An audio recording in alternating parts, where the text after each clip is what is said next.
கர்த்தருடைய பரிசுத்த நாமத்திற்கு மகிமை உண்டாவதாக. கிறிஸ்துவுக்குள் பிரியமான ஒவ்வொரு பிரேயர் டைம் குடும்பத்தாருக்கு அன்பின் வாழ்த்துக்கள். இந்த நாளில் கர்த்தர் நம்மளோடு பேசுகிற ஒரு அற்புதமான வார்த்தை சங்கீதம் 138 3வது வசனம். நான் கூப்பிட்ட நாளிலே எனக்கு மறு உத்தரவு அருளினீர், என் ஆத்துமாவிலே பலன் தந்து என்னை தைரியப்படுத்தினீர். தேவ ஜனங்களே, இது ஒரு அற்புதமான வசனம். ஏன் தெரியுமா? நம்ம கூப்பிடும் பொழுது நமக்கு பதில் கொடுக்க ஒரு நபர் இல்லைன்னா நம்ம எதிர்பார்ப்பெல்லாம் வீணாயிரும். நம்ம அநேக முறை நம்ம பக்கத்து வீட்டில் உள்ளவங்களையோ இல்லை நம்ம நேசிக்கிறவங்களே தேடி போகும்பொழுது அவர்கள் அந்த வீட்டில் இல்லைன்னா நம்ம ஒரு எதிர்பார்ப்போடு வந்திருப்போம். அவங்கள பார்க்கணும், அவங்கள்ட்ட பேசணும், ஒரு விஷயத்த சொல்லணும்னு வந்திருப்போம். ஆனால் அவங்க இல்லாத நேரம் நம்ம எதிர்பார்ப்பு வீணாகுது. ஆனால் ஒரு ரகசியத்தை நம்ம புரியணும். என்றுமே நம்ம எதிர்பார்ப்பு வீணாகாமல் என்றைக்குமே நம்ம பெட்டிஷன்ஸை கேட்க ஒரு பரலோகம்னு ஒன்று இருக்குது. பரலோகத்தின் தேவன் இருக்கிறார். நம்மளுடைய ஜெப குறிப்புகளை பரலோகத்துக்கு கொண்டு போக தூதர்கள் இருக்கிறாங்க. நீங்கள் ஆவியில் ஜெபித்தாலே போதும். நான் கூப்பிட்ட நாளில் எனக்கு மறு உத்தரவு அருளினீர், என் ஆத்மாவிலே பலன் தந்து என்னை தைரியப்படுத்தினீர். தேவ ஜனங்களே, ஒரு ஊழியர் கிட்டத்தட்ட 25 கிலோமீட்டர் தாண்டி வட இந்தியாவில் ஒரு ஊழியத்துக்கு போகிறார். ஆனால் அந்த கிராமம் 50 கிலோமீட்டர். பாதி வழி வந்துட்டார். அதுக்கு பிறகு நடக்க முடியல, இருட்டாக போகிறது. இப்போ பின்னாடி போனாலும் 25 கிலோமீட்டர், முன்னாடி போனாலும் 25 கிலோமீட்டர், நடு மத்தியில் காட்டில் இருக்கிறார். அது ஒரு வடாந்திரமான பகுதி. நடந்து நடந்து நடந்து தண்ணி தாகம். காலையில் தொடங்கினார், அதிகாலையில் தொடங்கியிருப்பார் போல். இரவாக போகிறது. நடந்து ஓடி கிட்டத்தட்ட 25 கிலோமீட்டர் வந்தாச்சு. ஆனால் இப்போ தண்ணி தாகம். நம்ம மலைகளில் என்ன கடையாக இருக்கும்? ஒன்றும் இல்லை.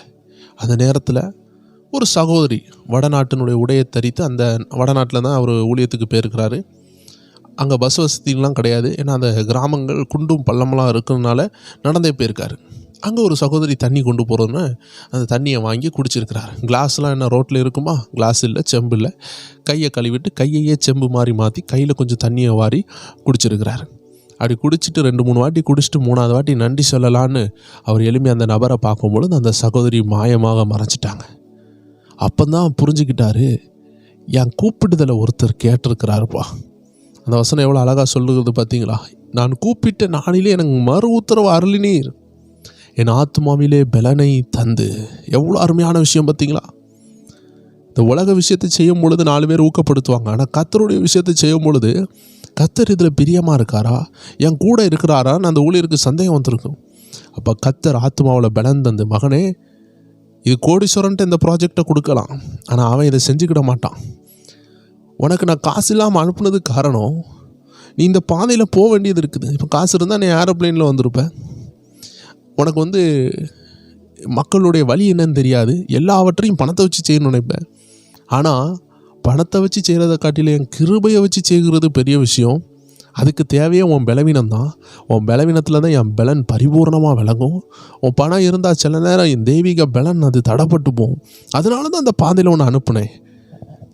ஃப்ளைட்டுக்கும் பெரிய பெரிய பணக்காரனுக்கும் அனுப்பப்படாத தேவதூதன் கோடீஸ்வரனுக்கு நான் அனுப்பலை, ஆனால் உனக்கு நான் அனுப்புனேன். காரணம் என்ன? நீ என்னுடைய மகன், என் ஊழியத்தை செய்கிற. உன் ஆத்மாவை பலப்படுத்த வேண்டியது என் கடமை. தேவ ஜனங்களே, உங்கள் ஆத்மாவை பலப்படுத்துவார். அந்த நேரம் வரும். எத்தனை பேருக்கு உங்கள் ஆத்மாவை பலப்படுத்தணும்னு நினைக்கிறீங்க? நம்ம கர்த்தரை போல நம்ம ஆத்மாவை பலப்படுத்த யாராலையும் முடியாது. தாவீது சொல்லுகிறார், என் ஆத்மாவை தேற்றுகிறீர். அவர் நம்ம ஆத்மாவை தேற்றுவார். நம்ம ஆத்மாவுக்கு பலன் தருவார். நம்ம ஆத்மாவில் அவருடைய நன்மையை நிரப்புவார். நம்ம ஆத்மாவில் உள்ள கரைகளை கழுவுவார். நல்ல ஆலோசனைகளை தருவார். இப்படிப்பட்ட ஒரு நல்ல ஆண்டவரை தான் நம்ம ஆராதிக்கிறோம்.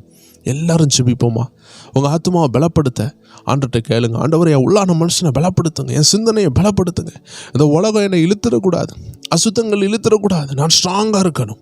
என் ஆத்மாவை பலப்படுத்துங்க. யுத்தத்தில் நான் ஜெயிக்கணும். எனக்கு நீங்கள் தான் பலன், எந்த மனுஷனும் இல்லை. யாரும் என்னை மோட்டிவேட் பண்ணல, நீங்கள் தான் என்னை மோட்டிவேட் பண்ணணும் ஆண்டவரே சொல்லி ஆண்டவர் சமூகத்தில் ஜெபித்து பாருங்கள்.